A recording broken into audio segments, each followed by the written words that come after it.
Keväisenä lauantai-aamuna 26.4. vuonna 1986 Pripjatin asukkaat heräs kuten minä tahansa muunakin tavallisena viikonloppuaamuna. Aurinko valasi hiljalleen betonikerrostalojen julkisivuja, puistot vihersi ja lämpötila nousi noin 10 asteen tienoille. Kaupungin keskustassa kuului linja-autojen hyrinää, lasten naurua ja ääniä kevätpäivän kiireettömästä elämästä. Ihmiset jonotti ruokaa leipäkaupoissa ja suunnitteli viikonloppua. Ilma oli kirkas, mut petollinen. Näkymätön ja hajuton säteily oli jo levinnyt kaupunkiin. Jokainen hengenveto sisälsi hiukkasia, jota ei voinut nähdä eikä tuntea. Pripjat eli vielä täyttä elämää, vaikka sen kohtalo oli jo sinetöity. Monet asukkaat oli huomannut parvekkeeltaan oudon savupatsaan, joka tuli muutaman kilometrin päässä sijaitsevasta Tšernobylin ydinvoimalan suunnalta. Tähän ei kuitenkaan kiinnitetty sen enempää huomiota. Kun Pripjatin asukkaat oli nukkumassa Tšernobylin ydinvoimalassa, helvetti oli syttynyt.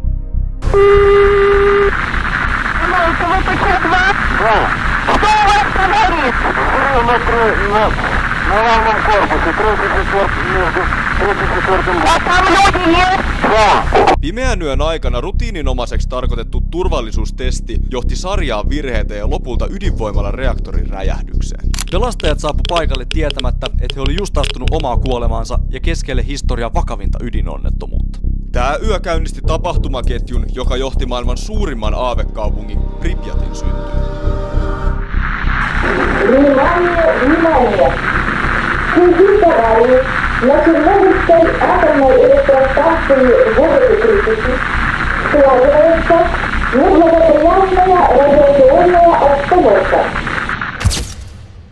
Klippis varmaan vielä pois.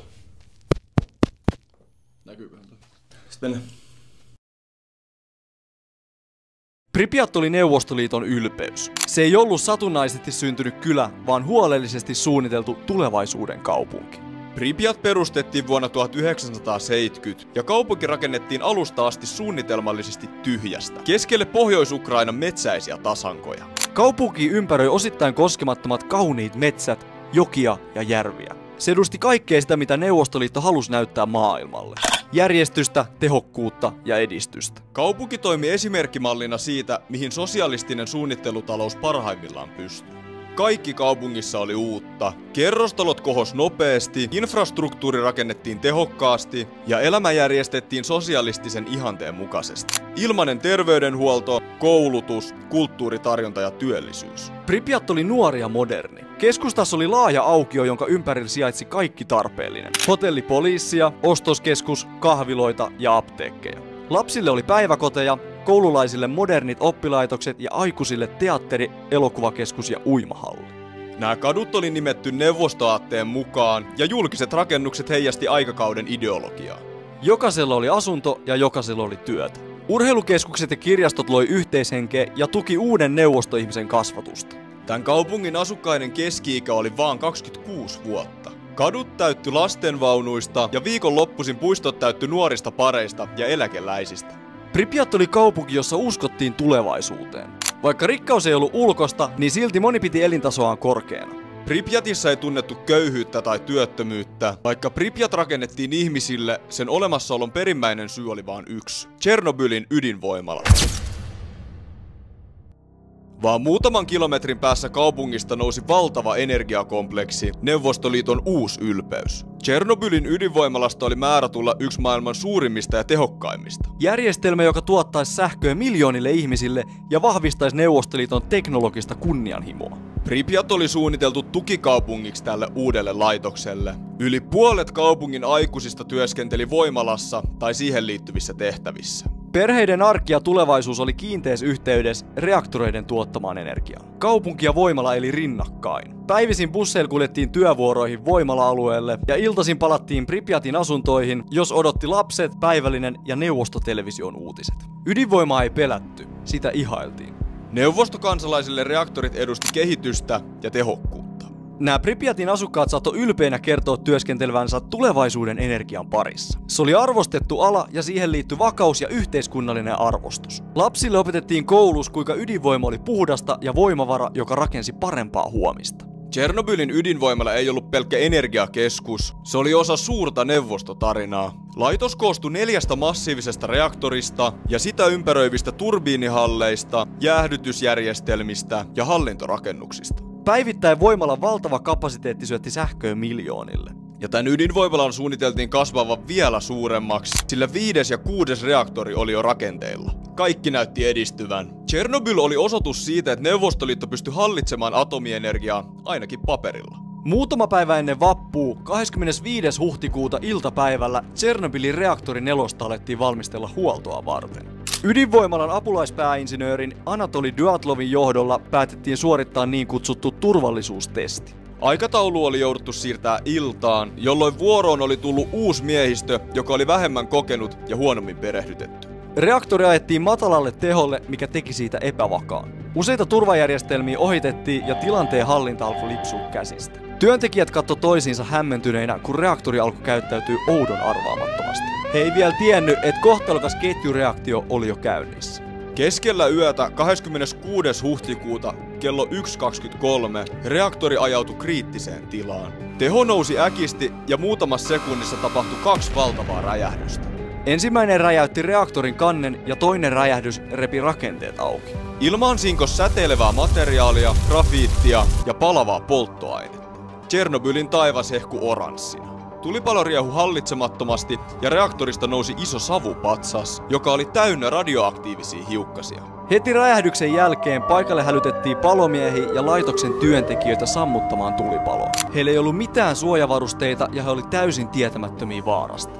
Moni työntekijöistä sai kohtalokkaan säteilyannoksen ensimmäisten minuuttien aikana. Metallimaku suussa, ihon palaminen ja oksentelu alkoi lähes välittömästi. Noin 30 pelastustyöntekijää ja tekniikkoa kuoli akuuttiin säteilysairauteen muutaman kuukauden sisällä tapahtuneesta. Voimakas säteily vaurioittaa immuunijärjestelmää niin, että elimistö ei pysty enää torjumaan bakteereja ja keho alkaa hajota infektioiden seurauksena. Arviot säteilyyn altistuneista kuolemantapauksista vaihtelee lähteiden mukaan tuhansista jopa 100 000 asti. Aamun koittaessa elämä jatkui normaalisti Pripjatin kaupungissa. Asukkaille ei annettu varoitusta, eikä edes suositusta pysy sisällä. Lapset leikki ulkona, ihmiset kävi toreilla ja kaupungissa vietettiin useita häitä. Moni oli kuitenkin nähnyt savupatsaan Tšernobylistä, mutta ihmisille oltiin kerrottu, että kyseessä oli vain pieni tulipalo voimalaitoksella. Tästä syystä asukkaat ei kiinnittänyt tapaukseen sen kummemmin huomiota. Mittausryhmät liikkui kaupungissa salaa mittaamassa säteilytasoa. Ja vasta seuraavana iltapäivänä, lähes 36 tuntia onnettomuuden jälkeen, viranomaiset antoi määräyksen evakuoinnista. Tämä päätös ei tullut nopeasti, vaan sitä edelsi sekasorto ja salailu. Tilanteen vakavuus oli käynyt selväksi, kun säteilytaso alkoi nousta huolestuttavasti ja ulkomailta alkoi tulla havaintoja korkeista säteilylukemista. Säteily ei enää pysynyt Neuvostoliiton rajojen sisällä, eikä totuutta voitu peittää. Evakuointi aloitettiin sunnuntaina 27. huhtikuuta kello 14. Kaduille ilmestyi bussijono, joka koostui yli 1000 linja-autosta. Äänentoistolaitteista ilmoitettiin, että kyseessä on vaan tilapäinen siirto muutaman päivän ajaksi.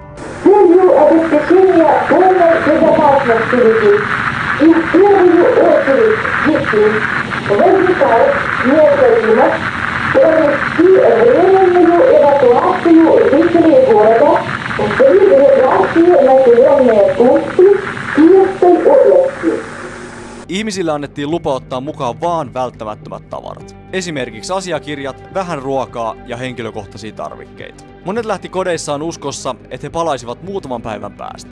Tän takia asuntojen ovi ei lukittu ja lemmikit jätettiin kotiin. Koko kaupunki tyhjeni vaan muutamassa tunnissa. Pripjat, joka oli vielä aamulla täynnä elämää, muuttui yhdessä iltapäivässä täysin autioksi. Lelut jäi lattialle, ruoka jäi pöytiin ja verhot lepatti avoimista ikkunoista.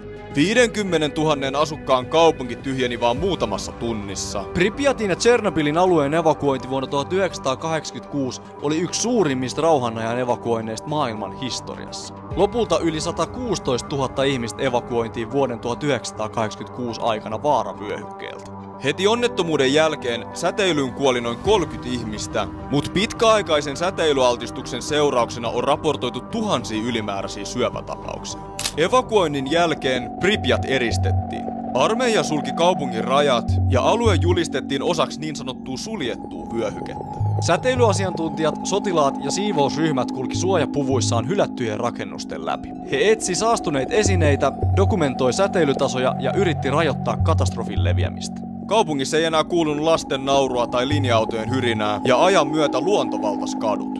Kun Pripjat ja lähikylät evakuoitiin Tšernobylin onnettomuuden jälkeen, lemmikit jouduttiin jättämään taakse viranomaisten kiellon vuoksi. Neuvostosotilaille annettiin käsky lopettaa irralliset eläimet säteilyn leviämisen estämiseksi, mutta monet koirat selvisi ja sitten ne villiintyi ja lisääntyi alueella. Tänäkin päivänä Tšernobylin alueella elää satoja puolivillejä koiria, erityisesti Pripjatissa ja ydinvoimalan ympäristössä, ja niitä kutsutaan yleisesti Tšernobylin koiriksi. Monet kodit jäi sellaisiksi kuin ne sinä aamuna oli. Kirjoja, valokuvia, vaatteita, hetkessä, jota ei koskaan voitu jatkaa. Pripjatista tuli varoitus. Muistutus siitä, mitä tapahtuu, kun teknologinen ylpeys yhdistyy inhimilliseen virheeseen ja salailuun. Nykyään Pripjat on hylätty kaupunki keskellä eristysaluetta. Sinne pääsee ainoastaan erityisluvilla ja oppaan kanssa. Vuonna 2016 massiivinen suojarakennelma, niin sanottu The Dome, valmistui reaktorin päälle estämään säteilypäästöjä ja rajoittamaan radioaktiivisten aineiden leviämistä. Matkailijoille Pripjat on pysäyttävä kokemus, mutta entisille asukkaille se on paikka, josta jouduttiin lähtemään ilman hyvästeitä. Pripjat seisoo yhä. Se on betonista rakennettu muistomerkki sille, kuinka yhdessä yössä kaikki voi muuttua. Tykkää videoista ja tilaa kanava, jos haluat nähdä enemmän tän tyylisiä videoita.